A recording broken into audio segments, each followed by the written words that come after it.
Jules. Oh. Jules. Je veux bien continuer à te faire ton trou. Ouais.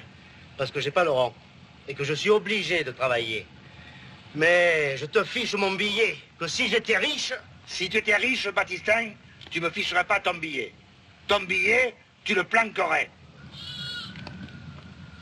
Creuse-moi un peu de ce côté-ci, là. Si j'étais riche, Ouais. je creuserais pas de ce côté-ci. Ah non. Non, je creuserais de ce côté-là.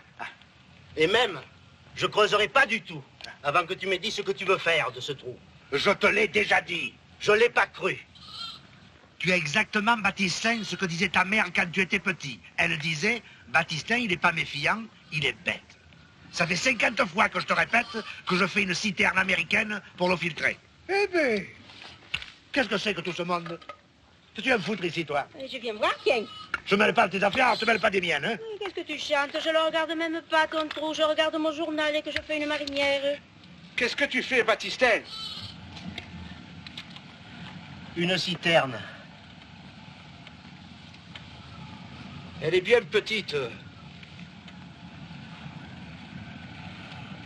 C'est vrai, ça, Jules, elle est bien petite. Et puis, il en a déjà une. C'est vrai, ça, Jules, tu en as déjà une. Demande-lui pourquoi il en fait deux. C'est vrai, ça, Jules, pourquoi tu en fais deux? Et toi, Paul, quand tu as mis ta sœur à la porte parce que... Oui. Je suis pas venu te demander si ça faisait 2 ou si ça faisait 3. Eh ben... J'étais sûr que tu viendrais. T'es bienvenu, toi. Moi, je travaille. C'est un silos? Une citerne. Oui, parce que si c'est un silos, il faut y donner un peu de pente. Oui, mais c'est une citerne. Oui, mais c'est ce que je dis, une pente. Pourquoi si tu mets des betteraves là dans ton silos, ça fait du jus. Père Burle, vous feriez mieux de vous occuper de ce qui se passe chez vous. Parce que votre fille, si vous la surveillez pas, elle va encore partir avec 4 ou 5 bûcherons italiens. Oui, oui, je te comprends, mais ça suffit pas. Il faut y en donner un peu plus de pente. Tu devrais en enlever encore un peu de ce côté.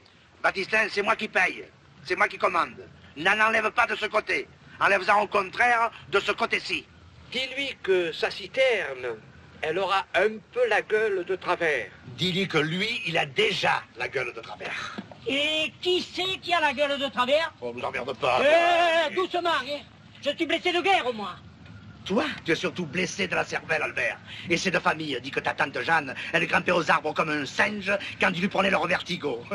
Blessé de guerre, lui. Mais si on te faisait ton droit, c'est toi qui devrais payer une pension à l'État pour t'avoir permis de vivre pendant 4 ans avec des gens normaux. Eh ben, il y en a autant pour vous que pour les autres, Père Anselme. Vous n'êtes pas à l'abri. Avec votre rente viagère, vous devrez vous décider à mourir. Vous êtes assez vieux pour faire une mort. Tu en fais des histoires pour un trou. Eh, dis... Tu veux pas que je remonte à l'année dernière, toi, non? Tu te rappelles pas la foire du 6 août? Merde! Dis, c'est pas une histoire, ça. Je veux pas savoir si c'est pour un trou ou pas pour un trou. Ah. Baptistin, tu me l'as commencé, ce trou, tu vas me le finir. D'aujourd'hui. D'aujourd'hui. Oh, d'aujourd'hui? Déjà le futur? Le futur n'est à personne, sire. Le futur est à Dieu. Tu sais de qui c'est, ça? C'est de Victor Hugo. Je me fous de Victor Hugo. T'as pas le droit de te foutre de Victor Hugo. Je m'en fous quand même.